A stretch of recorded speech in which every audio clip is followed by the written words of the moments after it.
নমস্কাৰ বন্ধুসকল, আজি মই আপোনালোকক চিনাকি কৰি দিবলৈ লৈ আহিছোঁ 4 বছৰ ধৰি ভ্ৰাম্যমান জগতৰ মঞ্চত খলকনি লগাবলৈ সক্ষম হোৱা আমাৰ সকলোৰে পৰিচিত জনপ্ৰিয় অভিনেতা সুকুমাৰ বৰ্মন।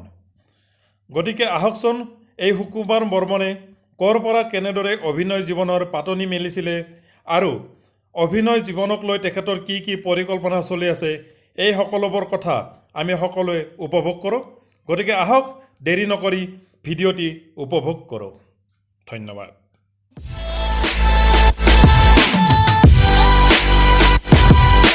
নমস্কাৰ বন্ধুসকল, আজি মই আপোনালোকক চিনাকি কৰি দিবলৈ লৈ আহিছোঁ অসমৰ ভ্ৰাম্যমান জগতত তথা নাট্য জগতত খলকনি লগোৱা এজন অভিনেতা, যিজনৰ নাম নকলেও চাগে আপোনালোকে চিনি পাব। সেয়া হ'ল সুকুমাৰ বৰ্মন। নমস্কাৰ।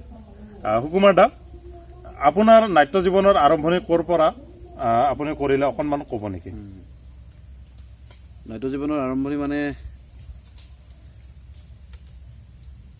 সৰুৰ পৰাই নাটকৰ প্ৰতি আগ্ৰহ ভাৱ জন্মিছিল।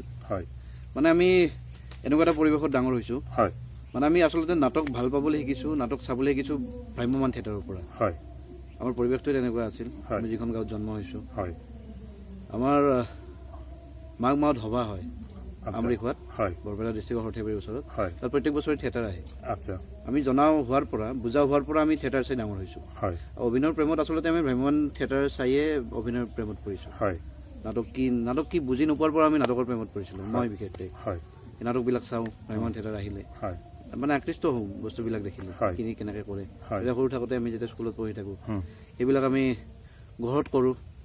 যিটো নৃত্য নাটিকা থাকে, অসুৰ দেৱতাৰ মাজত যিটো যুদ্ধ হয়, আমি ঘৰত লগৰবিলাকে সৰু সৰু লগ হৈ আমি কৰোঁ। আচ্ছা, মঞ্চ পাতি নিজে তেনেকৈ আচলতে আৰম্ভণি আছে। মঞ্চৰ আৰ কাপোৰ আপোনাৰ চাদৰখন থাকে, তেনেকৈ আৰম্ভণিটো বেছিভাগৰে আচলতে তেনেকুৱাই হয়। তাৰপিছত মই আচলতে প্ৰথম আচলতে মিউজিকৰ মানুহ আছিলোঁ। মই মিউজিক শিকিছিলোঁ। প্ৰথম গান গাবলৈ চেষ্টা কৰিছিলোঁ, গান গাব নোৱাৰিলোঁ, সেইটো গান গোৱা কণ্ঠ নাই। তাৰপিছত মই সৰুতে হাইস্কুলত পঢ়ি থাকোঁতে আচলতে ভায়লিন বজাবলৈ শিকিলোঁ। মই বহুত বছৰ ভায়লিন বজাবলৈ শিকিলোঁ, এতিয়াও বজাওঁ মাজে মাজে। তাৰপিছত সেইটো এৰ খাই গ'ল। আচলতে মই নাটকত বেছিকৈ মনোনিৱেশ কৰিলোঁ। নাটক ভাল পাবলৈ শিকিছিলোঁ ভ্ৰাম্যমান থিয়েটাৰৰ পৰা। নাটক চাই আচলতে ভ্ৰাম্যমান থিয়েটাৰৰ শিল্পীবিলাকৰ আমি যেতিয়া সৰু থাকোঁ, মানে বুজা হোৱাৰ পৰা যেতিয়া ভ্ৰাম্যমান থিয়েটাৰ চাবলৈ লৈছোঁ, আৰ্টিষ্টবিলাকৰ লগৰবিলাকক মাতি আনো। আগদিনা ৰাতি যিখন নাটক হৈ গ'ল, মিমিক্ৰি কৰোঁ। তাৰ বিশেষ কিছুমান হাঁহি থাকিলে তেনেকুৱা দিবলৈ চেষ্টা কৰোঁ, লগৰবিলাকক দেখা। তোমাৰ আৰু আৰ্টিষ্টবিলাকৰ হেৰি কৰিছিলোঁ মই। আমি পঢ়ি থাকোঁ যেতিয়া ক্লাছ 6, 7, 8 ইমান মানত থাকোঁতে। দিলীপ ৰঞ্জন দত্ত বহুত ফেমাছ এক্টৰ তেখেত ভ্ৰাম্যমানত, আজিকালি নকৰে। আমি বহুত নাটক চাইছিলোঁ তেখেতৰ ভইচটো মই কপি কৰিছিলোঁ সৰু থাকোঁতে। আমি হাইস্কুলত নাই এতিয়া মাতি আনো লগৰবিলাকক, আমি ডাঙৰ বা সৰুবিলাকক মাতি আনি ৰুমত বহাই লওঁ, মই কৰোঁ। আগদিনা নাটকত তেখেতে যেনেকুৱা ডাইলগ কমি কৰিবলৈ ট্ৰাই কৰোঁ, মিমিক্ৰি কৰোঁ আচলতে। তেনেকৈ আৰম্ভণি। তাৰপিছত তোমাৰ স্কুলত ভেকশ্যন হয়, ভেকশ্যন প্ৰতিযোগিতা তাত কৰোঁ। তেনেকৈ আৰম্ভণি হৈ লাহে লাহে নাটক কৰিব লৈছোঁ। কলেজ পালোঁ, কলেজত নাটক কম্পিটিশ্যন কৰোঁ। কিন্তু মই প্ৰথম ভবা নাছিলোঁ মই অভিনেতা হ'ম বুলি। প্ৰথম মই এইম নাছিলে, নাটক ভাল পাওঁ, নাটক চাওঁ, কিন্তু অভিনেতা হোৱাৰ সপোন নাছিলে প্ৰথম। আচলতে এইবিলাক মিমিক্ৰি কৰোঁ বা এই ভায়লিন বজাওঁ, ভেকশ্যন কৰোঁ, হ'লেও নাটক কৰিম বুলি ভবা নাছিলোঁ। কিন্তু লগৰবিলাকে জোৰ কৰি মোক এখন আচলতে নাটক কৰালে কলেজত। প্ৰথম লাজো আছিলে। প্ৰথম ফৰ্মেলি নাটক মই তেনেকৈ আৰম্ভ আৰু কম্পিটিশ্যনত যি আৰম্ভ কৰিলোঁ, কম্পিটিশ্যন কৰা হ'লোঁ, ওৱান কম্পিটিশ্যন অসমত। তাৰপিছত এদিন কি হ'ল, যিটো আমাৰ গাঁৱত থিয়েটাৰ আহে প্ৰত্যেক বছৰে, তেতিয়া 2004 মানৰ কথা চাগে, আমাৰ গাঁৱত থিয়েটাৰ আহিছিলে ৰাজশ্ৰী থিয়েটাৰ। আমাৰ ঘৰত আছিলে লিকুমা শৰ্মা, প্ৰবীণ অভিনেত্ৰী ভ্ৰাম্যমানৰ। এতিয়া তেখেতে বাদ দিলে। লিকুমা বা আমাৰ ঘৰত আছিলে। মোক লিকুমা বাই এটা ডাঙৰ উপকাৰ কৰি গ'ল। তেখেতে মোক ক'লে, তুমি যিহেতু নাটক কৰা, গতিকে তুমি চিগাল যোৱা গুৱাহাটীত। বাহাৰুল ইছলাম সকলোৱে জানে চিগাল কি। আৰু আমাৰ সেই সময়ত চিগালটো এটা ডাঙৰ ব্ৰেণ্ড আছিলে, আৰু আজিও ব্ৰেণ্ড। তাৰমানে তেতিয়া বাই ক'লে, বোলে তুমি চিগাল যোৱা, বাহাৰুল ইছলামৰ তাত তুমি শিকা, প্ৰশিক্ষণ লোৱা, তেতিয়া নাটক কি আচলতে গম পাবা। তুমি এনেহে নাটক কৰি আছা, কম্পিটিশ্যন কৰি আছা বা গাঁৱত নাটক কৰি আছা। কিন্তু তেতিয়া মই কলেজৰ ছাত্ৰ।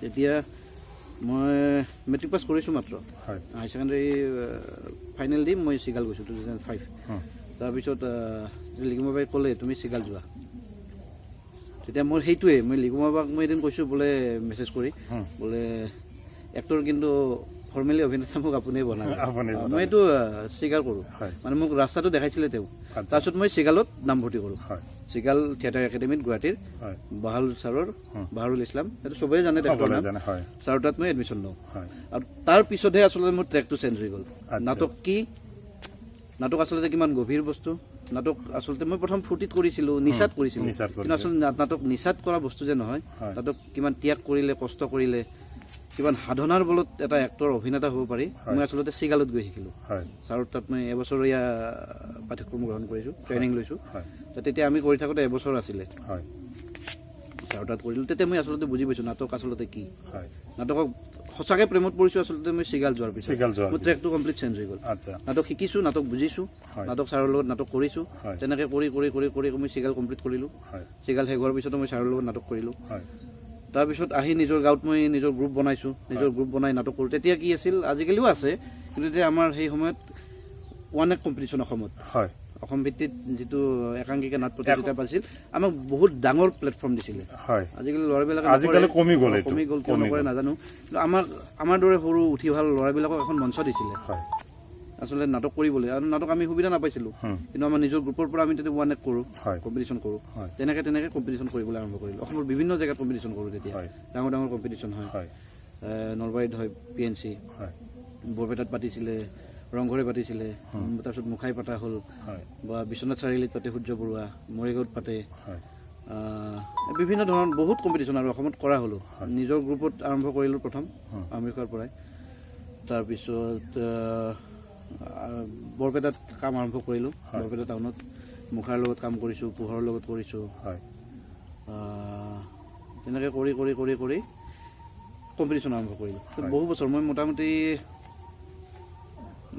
10 বছৰমান কণ্টিনিউ আছিলোঁ 10-11 বছৰ মই অসম ভিত্তিত একাংকিকা নাট প্ৰতিযোগিতা কৰিছোঁ তাত মই বিভিন্ন নাটক কৰিছোঁ বহুত স্মৰণীয় নাটক আছে আৰু একাধিকবাৰ মই তাত শ্ৰেষ্ঠ অভিনেতাৰ পুৰস্কাৰ পাবলৈ সক্ষম হৈছোঁ তেতিয়া কিন্তু মই ভবা নাছিলোঁ মই ভ্ৰাম্যমান যাম বা কেমেৰাৰ কাম কৰোঁ কেমেৰাৰ কাম কৰিছোঁ তাৰ মাজত কিন্তু কি হয় আমাৰ চিগালৰ ষ্টুডেণ্টবিলাকে জানিব মোৰ তলৰখিনিও বা ছিনিয়ৰখিনিও আমি চিগালত পঢ়ি থাকোঁতে এটা আমাৰ ইয়াত সোমাই গৈছিলে যে আমি মঞ্চখনক ভাল পাবলৈ শিকিছিলোঁ মানে আমি আচলতে মঞ্চ অভিনেতা হোৱাৰ সপোন দেখিছিলোঁ কেমেৰাৰ কাম কৰাৰ আগ্ৰহটো আমাৰ বিশেষ নাছিলে আমাৰ সোমাই গৈছিলে মগজুত আমি নাটকে কৰিম আমি মঞ্চৰ মানুহ আমি মঞ্চত থাকিম আমি মঞ্চ অভিনেতা হ'ম কেমেৰাৰ কামত বিশেষ গুৰুত্ব আমি দিয়া নাছিলোঁ আৰু সেইটো আমাৰ তাৰমানে হয়তো শিক্ষা পদ্ধতিত আমাক ছাৰে অনুপ্ৰাণিত কৰিছিলে ছাৰ টোটেলি মঞ্চৰ মানুহ বাহাৰুল ছাৰ ছাৰে কেমেৰা কাম কৰিছে কিন্তু ছাৰটো মঞ্চৰ মানুহ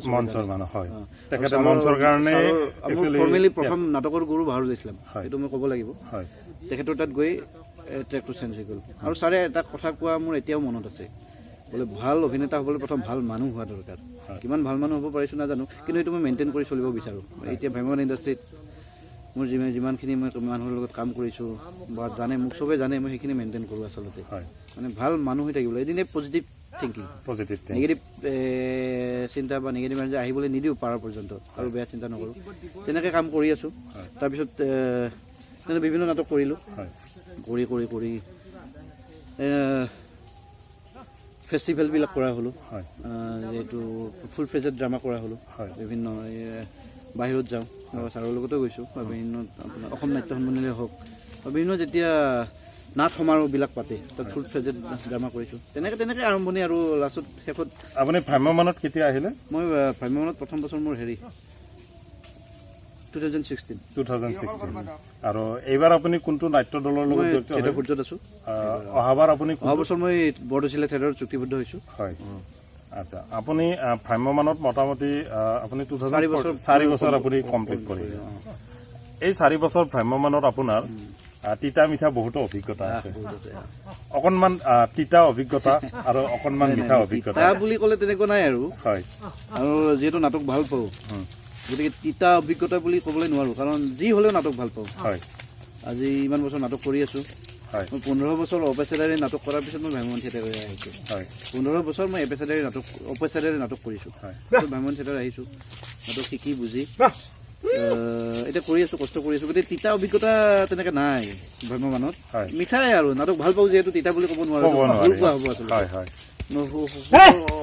সৰু কিছুমান ভাল লগা মুহূৰ্ত থাকে, কেতিয়াবা জমি থাকে আমাৰ থিয়েটাৰত, হয় এইবিলাকে আৰু তিতা অভিজ্ঞতা নাই তেনেকৈ।